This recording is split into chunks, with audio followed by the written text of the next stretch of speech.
Mr. Kyagulanyi and his evil foreigners that back him fail to understand that Uganda is a land of spiritual and political matters.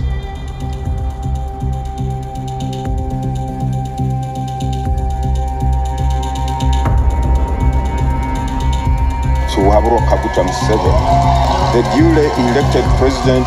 President Museveni was declared the winner of the 2026 presidential election. Total number of invalid. An election described as repressive with several human rights abuses. The president should account. Several people were killed. They confirmed the shooting. And many voices suppressed. I don't want to show them that I'm broken. One marked by killings, agony, pain, and a persistent lack of accountability in the country's electoral cycles.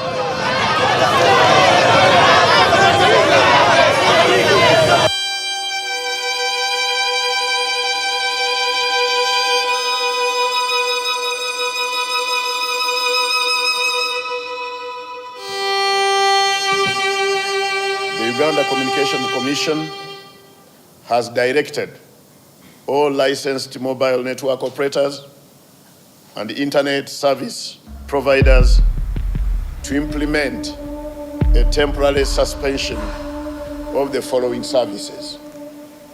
A, public internet access. B, sale of and registration of new SIM cards.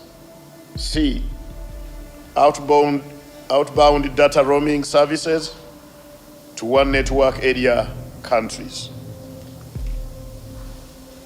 In respect of the principle of legitimate aim, the internet restriction directed is in line with the legitimate purpose, that is protecting national security, public safety, and public order. These hasty instructions by the Uganda Communication Commission on January 13, 2026, were delivered 3 days before the date of the presidential elections. Soon, the internet was shut down.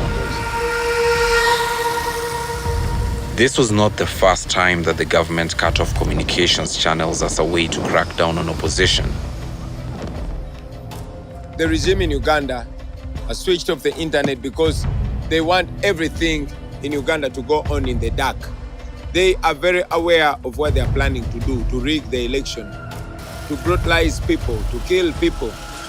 And they don't want the rest of the world to see it. And as you know, democracy dies in the dark. This investigation exposes several election violence incidents and killings in the country.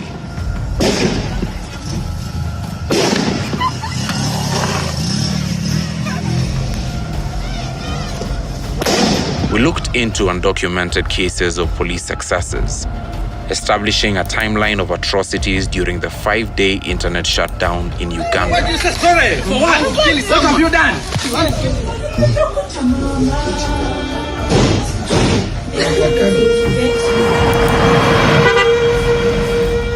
Day 1, January 15th, 2026.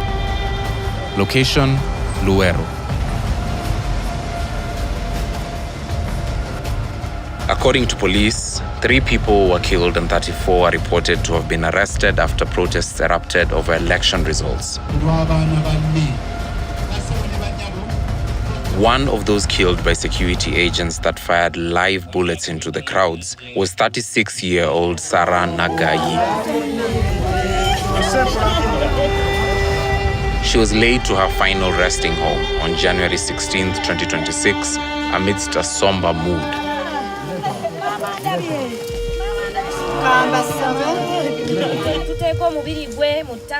We attended the funeral.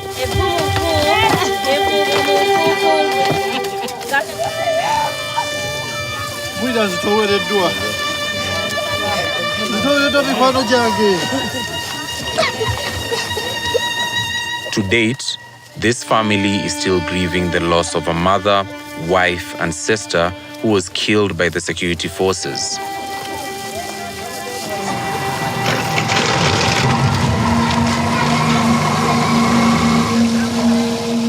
And just a stone's throw away, in Mabale, is 51-year-old Proskovia Nalweiso, who has been left with the heavy burden of raising her grandchildren after their father, Serubiri Henry, was murdered on the eve of the general presidential election.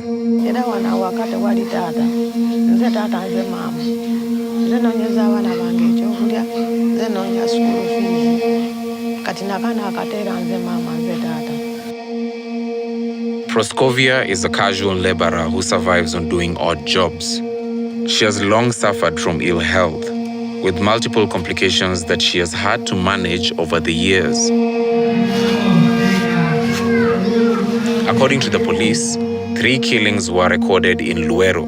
The families of those injured and the deceased are left in despair, with little to no support from neither the security forces or any government entity.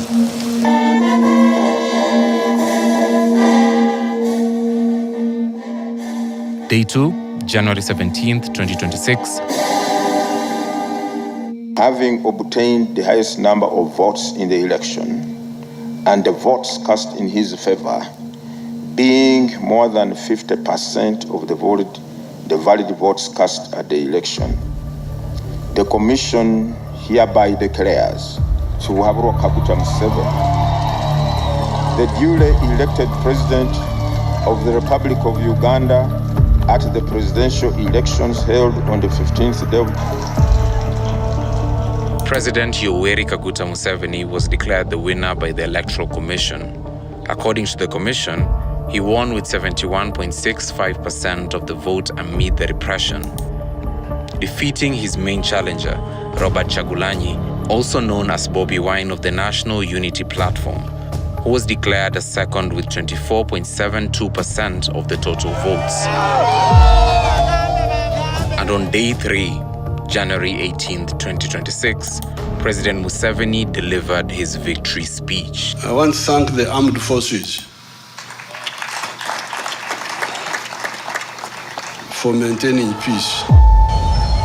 President Museveni accused sections of the opposition of planning violent attacks on polling stations, describing their actions as a coordinated effort to destabilize the country.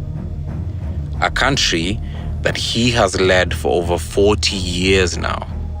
Something happened in Butambara. A character called Chivumbi was defeated. Now the plan everywhere was that where Nup is defeated, gangs with the pangas. You remember pangas? With the pangas should attack the polling station. And that's what they did. When Chivumbi was defeated, they came with the pangas to attack the polling station and they were shot. 7 of them were shot dead there with the pangas. For emphasis, we will highlight a few lines here. When Chivumbi was defeated, they came with the pangas to attack the polling station and they were shot. 7 of them were shot dead there with the pangas. We'll pause this here for now.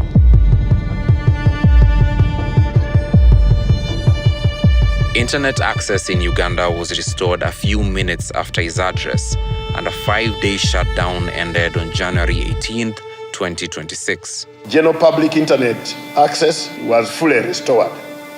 This includes web browsing, access to news websites, educational resources, government portals, financial services, email, and other essential online activities. Once access was restored, Ugandans went online to share their thoughts and vent about the election, posting on social media platforms like X, formerly Twitter. But what was most eye-catching was this. The Chief of Defense Forces, General Muhoozi Kainerugaba, On day 4, January 19th at 9:28 p.m., tweeted, and I quote, "We have killed 22 NUP terrorists since last week. I'm praying that the 23rd is Kabobi," end of quote. Kabobi is a nickname that the general uses to refer to Bobi Wine. At 9:46 p.m., General Muhoozi tweeted, and I quote, "We will kill on sight all NUP so-called foot soldiers until Mzee says otherwise," end of quote. Almost an hour later, Muhoozi posted, and I quote, "Personally, I'm embarrassed by our record. 22 killed in 1 week is too low. I promise to do better," end of quote. But these social media posts from the highest-ranking military officer in the Uganda People's Defense Forces were seen by the opposition as a direct threat to criticism. These statements have sent Bobi Wine, who was referred to as Kabobi in the posts, into hiding for fear of his life. Right now, I'm speaking to you while in hiding. This is because as soon as the election was finished, Museveni's son, who is also chief of the Ugandan military, issued an order to take me to him, dead or alive.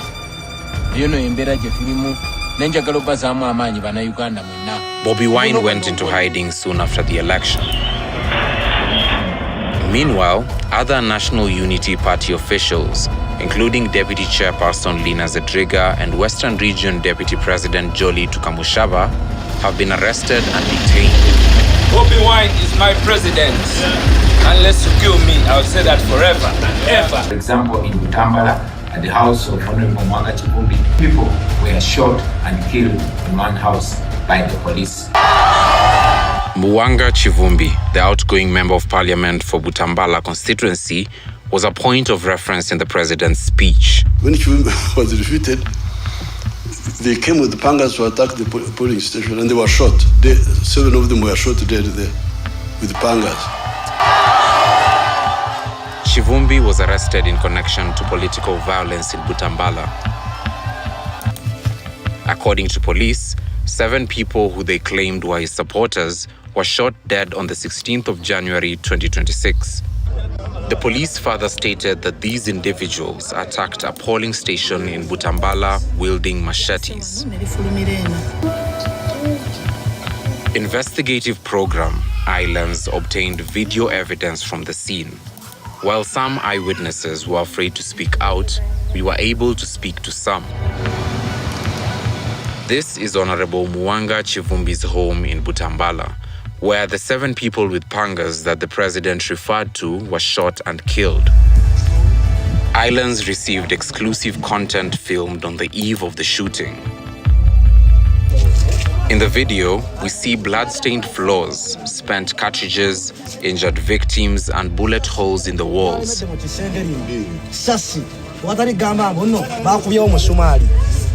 Live rounds were clearly used here. We, however, didn't find any evidence of pangas as said by President Museveni. We spoke to Honorable Mwanga Chivumbi, who was now a suspect in the killings, an interview just a few hours to his arrest. They're simply trying to run away from a massacre that was occasioned inside my house. And for me, that's it. The bottom line is the president should account for the dead. The security officers and the RDCs should be arrested and made to account because they were on the scene. Now, if they want to run away and say it's me who killed, we have cartridges that were picked in the morning. All guns in Uganda are engraved, and you can tell which gun fired which bullet when you look at the leftover of the cartridge. So if the police is thorough and wants to do a non-partisan job, they will arrive at one conclusion. They'll simply go and arrest the head of operation of that day, the RDC and the DPC and the officers that massacred innocent Ugandans. He was later arrested on terrorism charges stemming from the violent incidents in Butambala.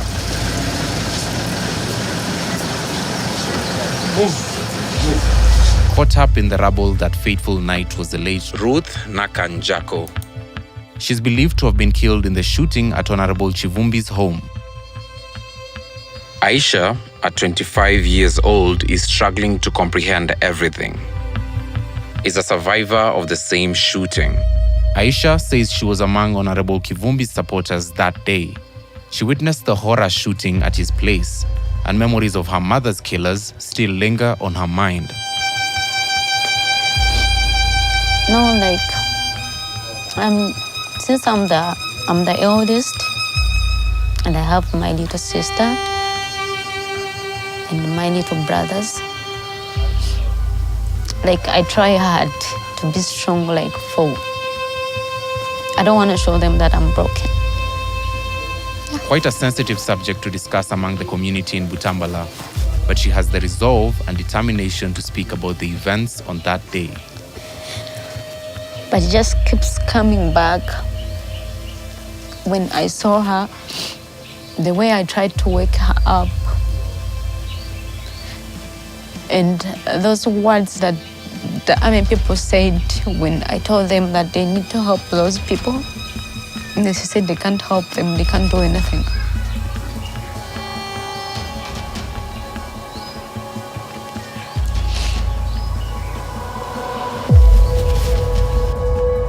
Her then husband, Joseph Cheyune, is now struggling to explain to his son the whereabouts of his mother.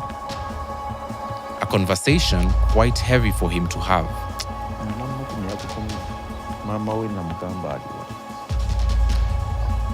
Obuzibu bungi bwetuyita mpozzi nga simanyi Katonda y'amaanyi kubanga byonna y'asinga obitegeera. She is now the mother figure in the home. I have to stay strong for them, because if I just keep on crying in front of them, hiding myself and all that, it will affect them more. Not even most. Aisha is deeply pained by the president's statements. That's why he said, but that's not true. Because I was there.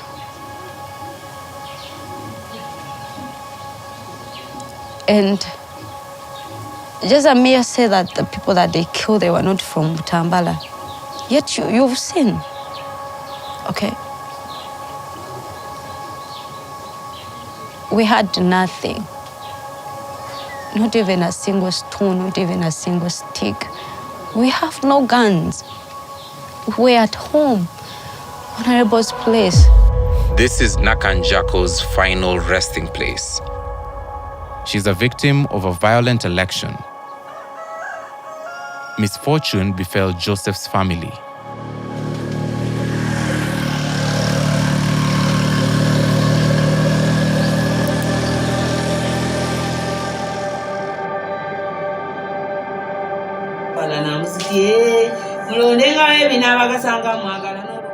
Millie Nampereza, a single mother of 5 children, now orphans, was shot dead at Chivumbi's place.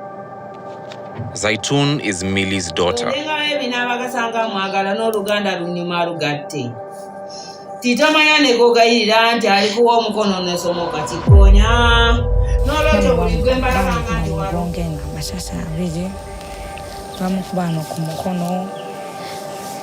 Then kabina bamuwalula ne wajja webbweddene then bamukubano mu kisambi essasi ono nga waliwo ebbwa ne wano waliwo ebbwa ku mukono then ne wano ku bulago baba asika bulago ne waleetawo ebbwa simanyi nakumanya ng'ebigere byonna bigatanye bwe biti nga takyafaanana ne bakusaba bamuleetera.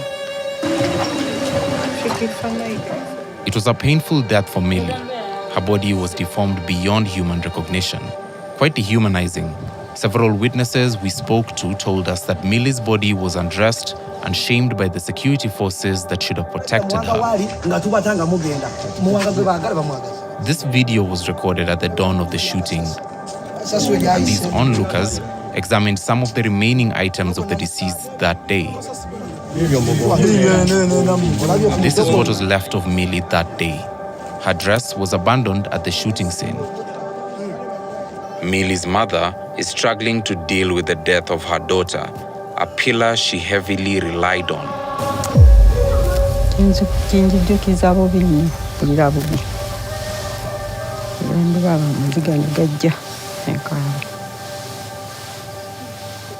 Those are some of the Ugandan citizens who were believed to have been shot in February this year, not by criminals or terrorists, but allegedly by security forces of their own government. Killings that the president described as necessary. Uganda is a land of martyrs. In my New Year's speech, I made this reference, but people don't listen to my speeches. They think I'm just talking. I never talk anything. Everything I talk is deliberate and decisive. If you read that speech of my New Year, I said, you people, Uganda is the land of martyrs, if you don't know.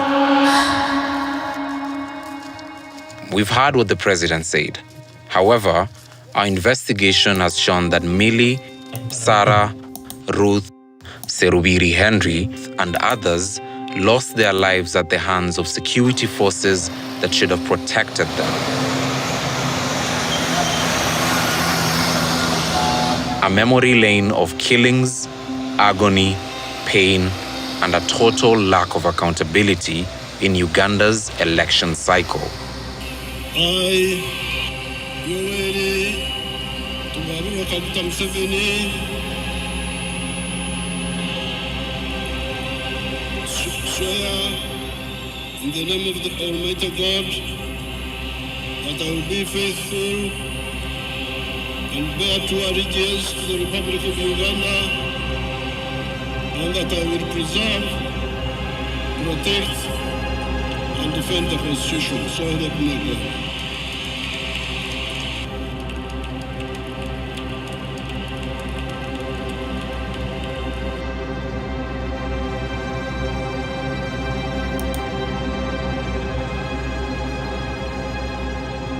For the many citizens who contributed to this project and whose names may never be known, and for those who continue today and tomorrow to work towards a better East Africa, we stand with you.